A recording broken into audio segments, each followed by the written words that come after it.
The test is in 4 parts. Part 1, Part 2, Part 3, and Part 4. Now look at Part 1. Part 1. There will be time for you to read the instructions and questions, and you will have a chance to check your work.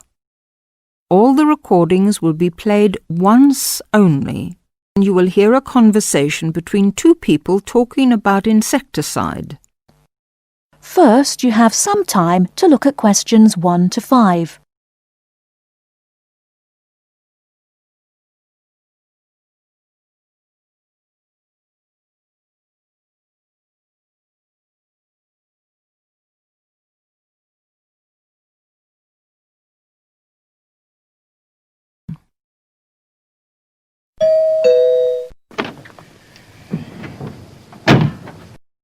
Yes? Oh, good morning, madam.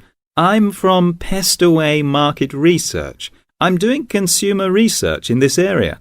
I wonder if you'd mind telling me, do you use Pestaway in your home?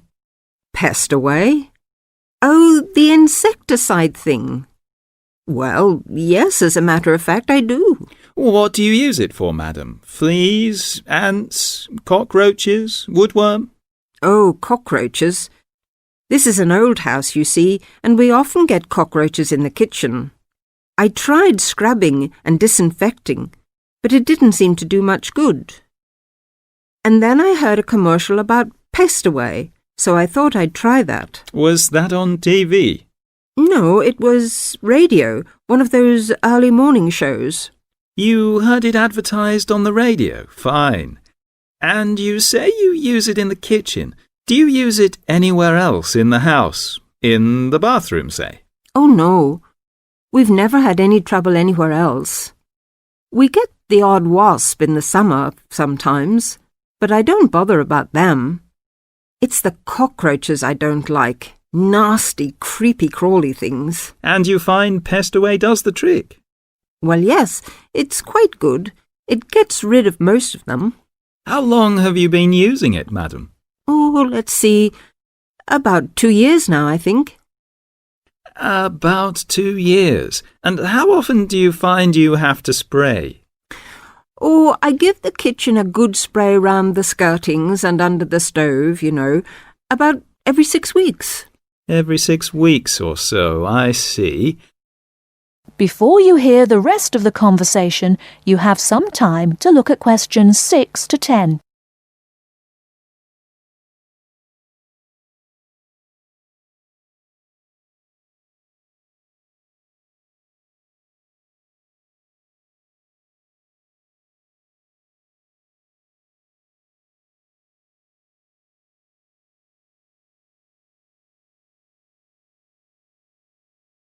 Now listen and answer questions 6 to 10. About every 6 weeks. Every 6 weeks or so, I see. Where do you buy your Pestaway, madam? A supermarket? Chemist? Oh, no. I get it at the little shop at the end of this street. They stock practically everything. It means taking a bus if I want to go to the supermarket. Well, thank you very much, madam. Oh, could I have your name, please? Mrs. Edgerton. Mary Edgerton. That's Egerton. Egerton. And the address? The address is 12 Holly, Peterford. 12 Peterford. And may I ask your age, madam? Oh, well, just put down I'm over 50. As you like, Mrs. Egerton. And occupation? Housewife? Well, I used to be a telephonist before I married. I had a very good job at the post office, but what with a husband to look after and 4 children to bring up, it doesn't leave you much time, does it? Occupation, housewife. Well, thank you very much for your time, madam. You've been most helpful. That is the end of Part 1. You now have half a minute to check your answers.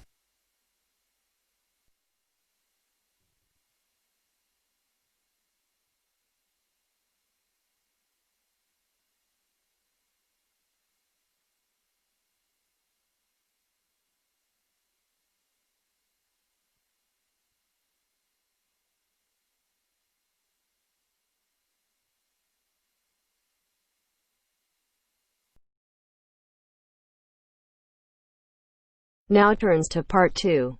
Part 2. You will hear a conversation between a student and an accommodation officer. First, look at questions 11 to 14.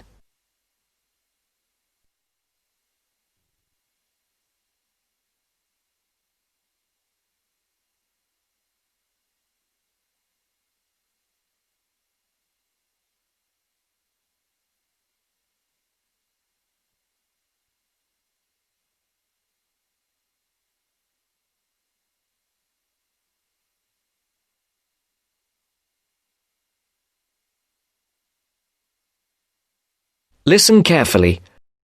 Well, you have left things a bit late. Have you tried looking for somewhere in Newbridge? Newbridge? No, I haven't. I've never heard of Newbridge. Well, let me show you. I've got a map here. Here's where everything is. You come into Newbridge over the bridge, and the main road in front of you is, surprisingly enough, the High Street. This is one of the main streets. And branching off to the left, you can see there, is West Street. That is another busy part of town.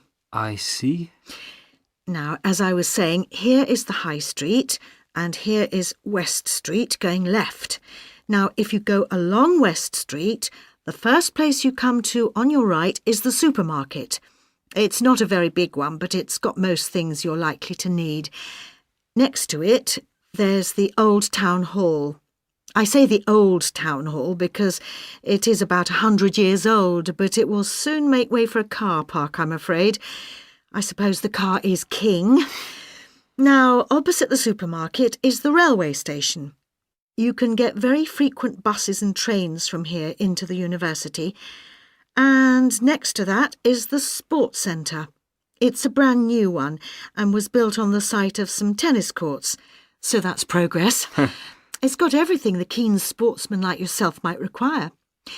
Now, that's the centre of town, and I want to point out to you the buildings opposite the supermarket, but on the other side of London Road. There are two buildings there. The one further away from the High Street is called the Heights, and the one nearer the High Street is called the Towers. What are they? They are where you could find a flat. One of them, the Heights, has a number of flats for rent at the moment. Oh, good. Look at questions 15 to 20.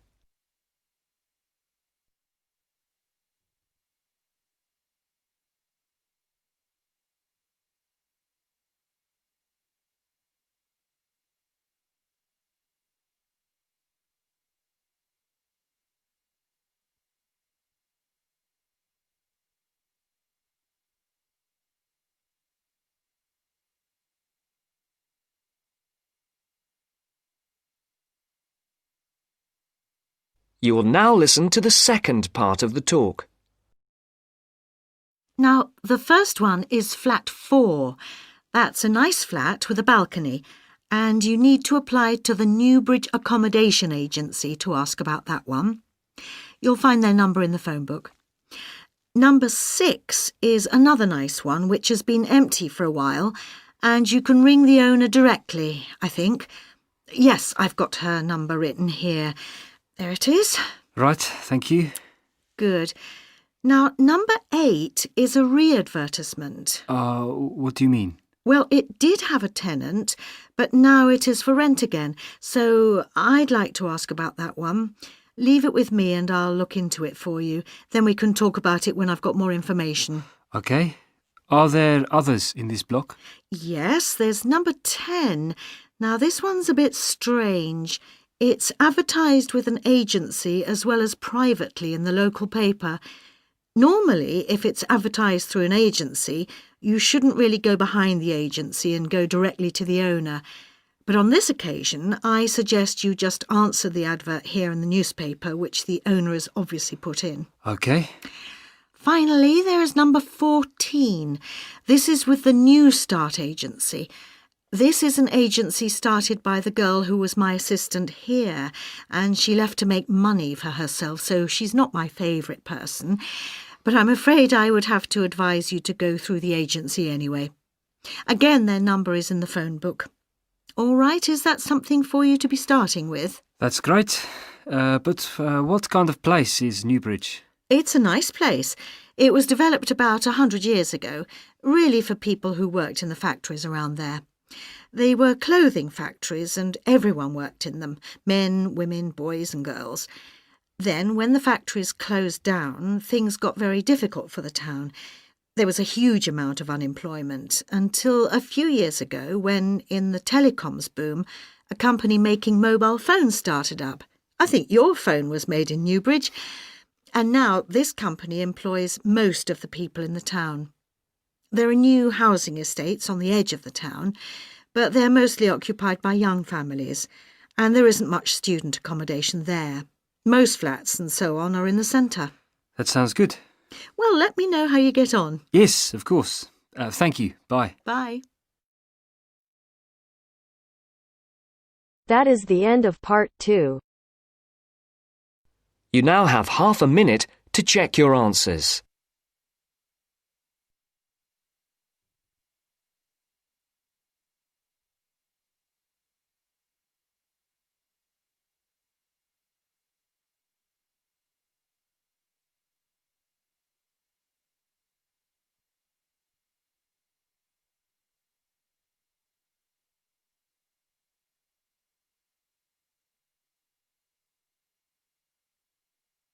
Now turns to part 3.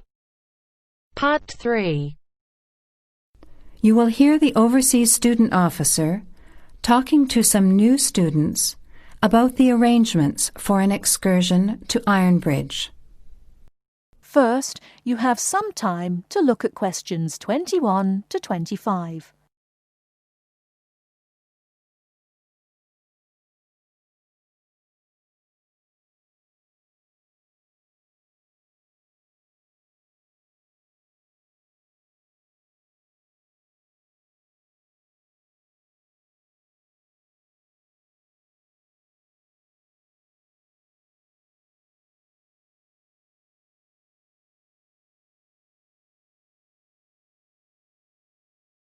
Now, listen carefully and answer questions 21 to 25.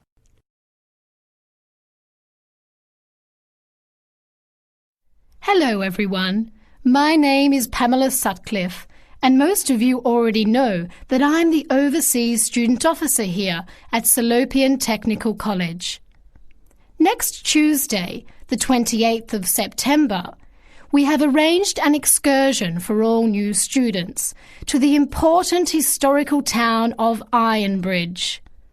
We are hoping you'll all come, because not only is the history of Ironbridge very important and interesting, but also an excursion like this is a relaxed and fun way to get to know each other.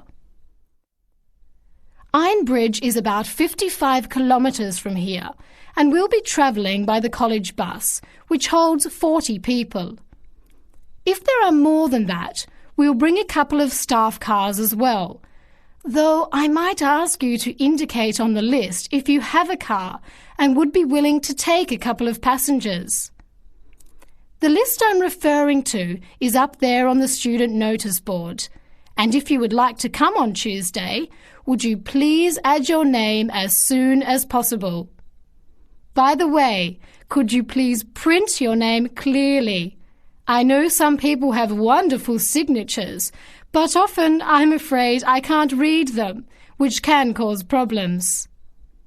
So if we need extra transport and you could bring your car, can you tick the car column next to your name? Could you also add your student number and your telephone number, just in case there are any last-minute changes and we have to contact you? The other information I need to give you is about lunch. There's a very nice little restaurant in Ironbridge which gives a 15% discount to the college when we bring groups. That means lunch is only about £4, and they do good vegetarian meals too, so it's usually no problem for those of you on special diets. But if you prefer to eat your own food, that's fine too, either on the bus or in the park. But I'd encourage you to try the restaurant. Now, talking of costs, I should tell you that the bus will only cost you £10, and if you bring your car, we'll pay for the petrol, so you get a free trip in return for driving there. Will you please sign up by Saturday at 6 p.m. at the latest? The list is closed after that. We will depart at 9:30 a.m. sharp on Tuesday morning, so please make sure that you arrive at least 15 minutes before so that you can find a seat and get settled on the bus.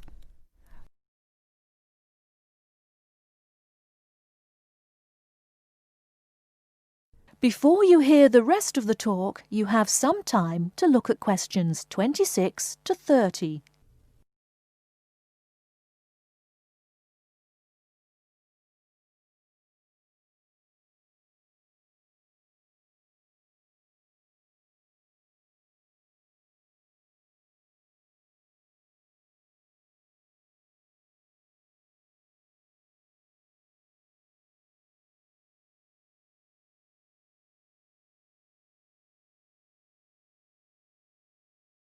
Now listen and answer questions 26 to 30.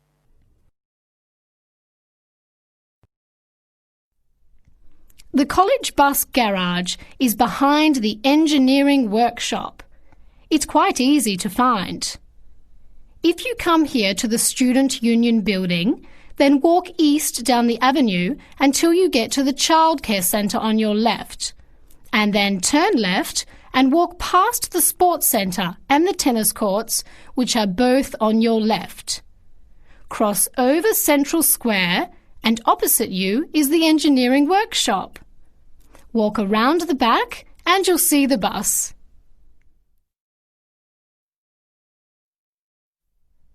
Please wear comfortable shoes, as we'll be walking around Ironbridge and be on our feet for most of the day. Wear a warm jacket, and you might like to bring an umbrella and a backpack to put them in if the weather's warm and sunny, which we hope it will be, but of course we can't guarantee that. Certainly bring your cameras and any snacks or drinks for the bus journey there and back, which should take about an hour and a half each way. You should all check the notice board on Monday, and we'll also put a note in your mailbox to confirm arrangements, so don't forget to check it. Now, why are we visiting Ironbridge? Well, Iron Bridge, as the name suggests, has got the original iron bridge. That is, the first ever iron bridge in the world. It was the birthplace of the Industrial Revolution, and for 40 years it led the world, as Britain changed from an agricultural society into an industrial one. It's hard to imagine today that this pretty, sleepy little tourist town was one of the most important places in England for over a century. Just imagine, 200 years ago, people from all over Europe and even North America came to Ironbridge to learn about what was then the latest technology. Today it is listed as a World Heritage Site by the United Nations, as they consider the unique collection of industrial monuments rank it alongside the Grand Canyon, the pyramids and the Great Barrier Reef. One place that's fun to visit is Blist Hill, which is a reconstruction of a small Victorian industrial town where people are working and living as they did 100 years ago. I hope you'll enjoy the day. It's been a very popular excursion in previous years, so I'm looking forward to going again next Tuesday. Now don't forget to put your name on the list as soon as possible. That is the end of part 3. You now have half a minute to check your answers.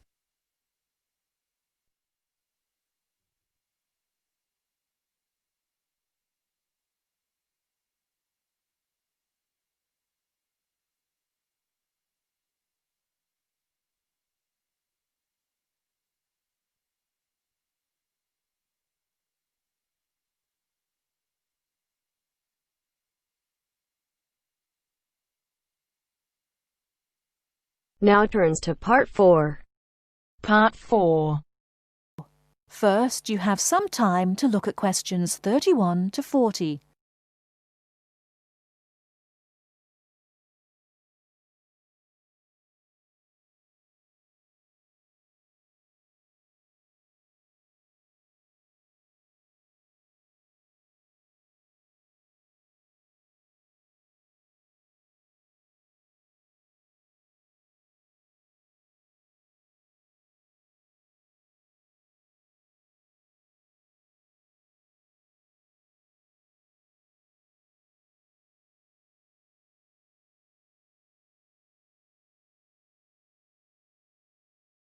Now, listen carefully and answer questions 31 to 40.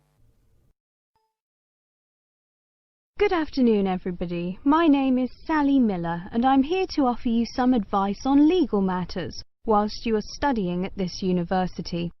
Happily, most international students complete their courses without running into any serious legal problems. But if you do find yourself involved in a legal dispute of any kind, ask for help. There are two options. First, contact the students' union or welfare officer. Even if they cannot help you directly, they should be able to advise you where to go for help. The second possibility is to contact the Citizens Advice Bureau in your area. You can find them in the local telephone directory. They will be able to recommend a solicitor if you need one, and tell you if there is a local law centre providing free legal advice.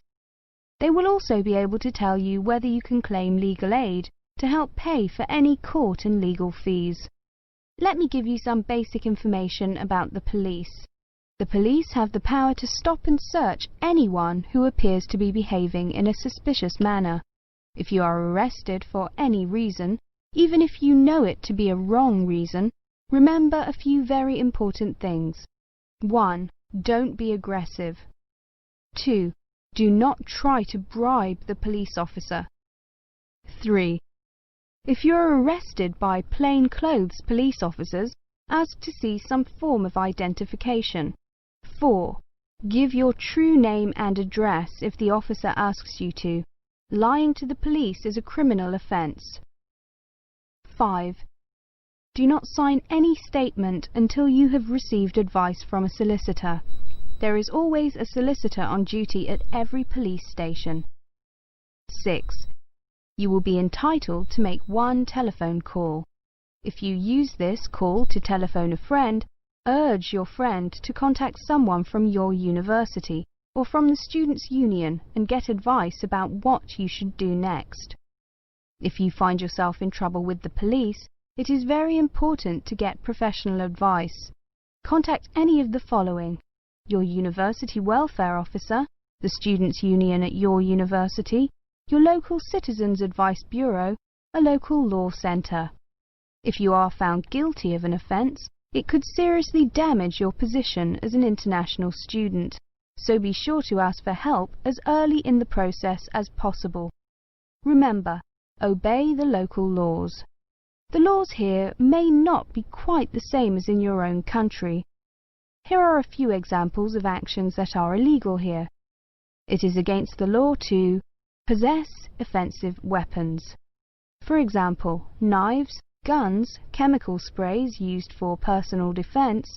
Even women are not allowed to carry sprays or other deterrents to protect themselves against possible assault, except for rape alarms. Possess or supply hard or soft drugs. Disturb the peace.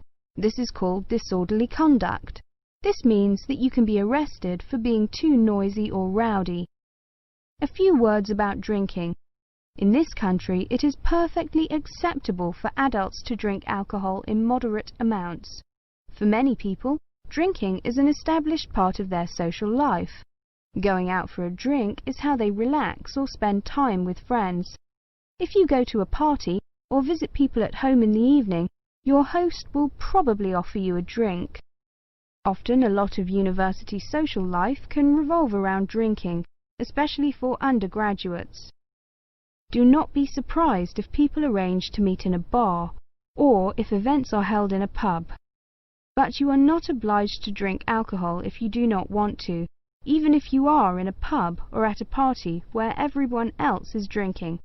You can always ask for a non-alcoholic drink instead. And if you feel uncomfortable going to places that serve alcohol, explain this to your friends. There are lots of other places where you can meet. If you do choose to drink, remember that you should never drive a motor vehicle after drinking alcohol. It is dangerous, and the police can impose serious penalties on you. Also, remember that being drunk in public is not acceptable either, and the police can arrest you for it. Drugs and alcohol can cause serious problems. Let me repeat that in this country it is illegal to use drugs, except under medical supervision. But if you do use illegal drugs and you develop a problem, there are organisations you can contact. Contact your students' union or your student counsellor. Anyone over 18 years old can legally buy and consume alcoholic drinks in this country. But if you think you might be drinking too much, get help and advice from your student counsellor or your doctor. Again, there are special organisations that can help you with drug and alcohol problems. Contact them.